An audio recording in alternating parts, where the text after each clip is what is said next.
नमस्कार, स्वागत है आपका आईटीवी न्यूज़ पर। बारेपुर पद्मपुकुर यूथ क्लब द्वारा एक दिवसीय हिल्सा महोत्सव का आयोजन किया गया और राज्य विधानसभा स्पीकर विमान बंदोपाध्याय ने इसकी शुरुआत की।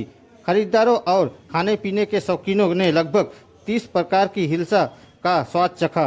इस महोत्सव में जादवपुर लोकसभा सांसद सायोनी घोष, क्रीड़ा एवं युवा कल्याण मंत्री अरूप विश्वास, सूचना एवं सांस्कृतिक मंत्री इंद्रनील सेन, अभिनेता सोम, इनके अलावा राज्य के कई अन्य मंत्री और तृणमूल के कई विधायक शामिल हुए। उन्हीं की कुछ झलकियां देख लीजिए आईटीवी न्यूज पर। बांग्लार गान गाई, आमी बांग्लार गान गाई, आमी आमार आमी के चिरदिन এই বাংলায় খুশি পাই।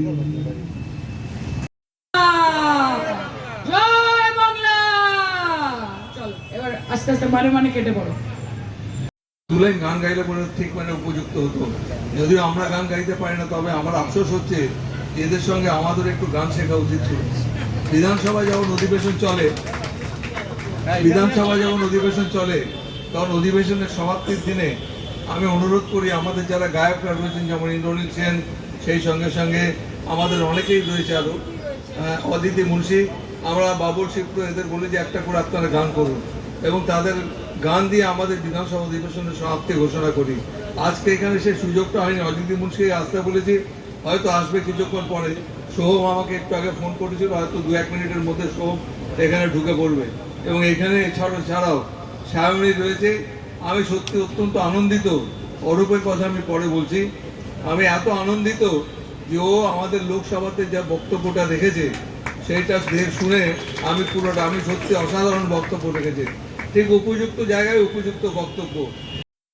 এই এলাকার এই বিধানসভার আমাদের বিধানসভার মাননীয় অধ্যক্ষ মহাশয় বিমান বন্দ্যোপাধ্যায় মহোদয়কে আমাকে এখানে আমন্ত্রণ জানানোর জন্য গৌতম দা রয়েছেন, মাননীয় মন্ত্রী শ্রী অরূপ বিশ্বাস মহাশয় রয়েছেন, ইন্দ্রনীল সেন মহাশয় রয়েছেন আমার দুদিকেরই কলিগ সায়নী ঘোষ মহাশয়, মাননীয় সাংসদ এবং আরও বিশিষ্ট এবং সম্মানীয় ব্যক্তিবর্গ, এবং সর্বোপরি প্রত্যেকেই আপনারা উপবিষ্ট হয়েছেন যেমন ডাকে তেমনি ইলিশের টানেও। এবং এটা বলা বাহুল্য যে যখনই কিন্তু আমরা শীত গ্রীষ্ম বর্ষা, যখনই বিশেষ করে বর্ষার মরশুমটাতে আমরা অপেক্ষায় থাকি যে কখন আমরা ইলিশ খাবো, কিন্তু এখন মোটামুটি সবসময় একটু ইলিশ পাওয়া যায়। আর আমাদের বাঙালিরা খুব কম হাতে গুনে রয়েছে যে যারা ইলিশ মাছটাকে পছন্দ করেন না। এবং বহু পদ যে আমার তো মনে হয় যে কোনো ক্ষেত্রে যে কোনো কিছুতে ইলিশ মাছ মানে গন্ধও যদি হয়, ইলিশ মাছের আঁশও আমি খেয়ে নিতে পারি, এতটাই পছন্দ করি। সত্যি তাই, তো এতটাই ভালো লাগে। তাই যখন আমাদের মাননীয় অধ্যক্ষ মহোদয় আমাকে এখানে আমন্ত্রণ জানিয়েছেন, আমি এসেছি। সত্যি এটা ভালো লাগছে, আমার কাছে এটা সম্মানের প্রাপ্তির। এবং অবশ্যই এইটুকুই বলার যে সব থেকে এই ইলিশ উৎসব যেটা বলা বাহুল্য যে আজকে চারিদিকে আনন্দ যেভাবে আমরা দিনের পর দিন আরও করে যাচ্ছি, সেটা একজনেরই অনুপ্রেরণায়, তা হলো আমাদের বাংলার মাননীয় মুখ্যমন্ত্রী মমতা বন্দ্যোপাধ্যায়। তার অনুপ্রেরণায় যে কোনো প্রাঙ্গণে কিন্তু উৎসবে পরিণত হয়, কারণ বাংলা ও বাঙালি সব কিছুর ঊর্ধ্বে গিয়ে উৎসব করতে ভালোবাসে, আনন্দে মেতে থাকতে ভালোবাসে। এবং সব থেকে বড় ধর্ম হচ্ছে মানবিকতার ধর্ম। সব থেকে বড় উৎসব হলো আমাদের মানবিকতার উৎসব, মানববন্ধন, মেলবন্ধন। এইটার ধারা যেন অব্যাহত থাকে এই প্রার্থনা করি আপনাদের সকলের কাছে। সকলে ভালো থাকুন, সুস্থ থাকুন। নমস্কার। এবং কত রকমের আইটেম বা কিভাবে আপনি এটাকে সাজাবেন? আরে আমাদের গত বছর এখানে ইলিশ উৎসব হয়েছিল। ইলিশ মাছের যে এতগুলো পদ হতে পারে আইটেম, এটা আমার ধারণা ছিল। এরা যেন রাঁধুনি রয়েছে, যেসব পদ আমরা ভুলে গেছি, প্রচুর শাক, ইলিশ মাছ এবং ইলিশ মাছের চচ্চড়ি, এইসব পদ একটা ভুলেই গেছিল। আজকে এগুলো এখানে পাওয়া যাবে।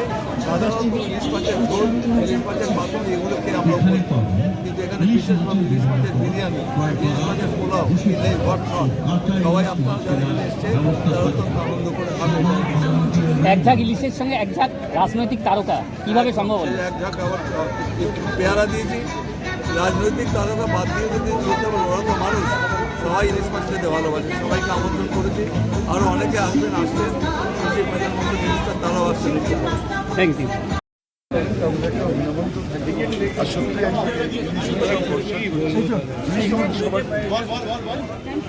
আমরা ইসমাইল মোহাম্মদ আলাদা ইলিশ সবাই খুব ভালো। Thank you.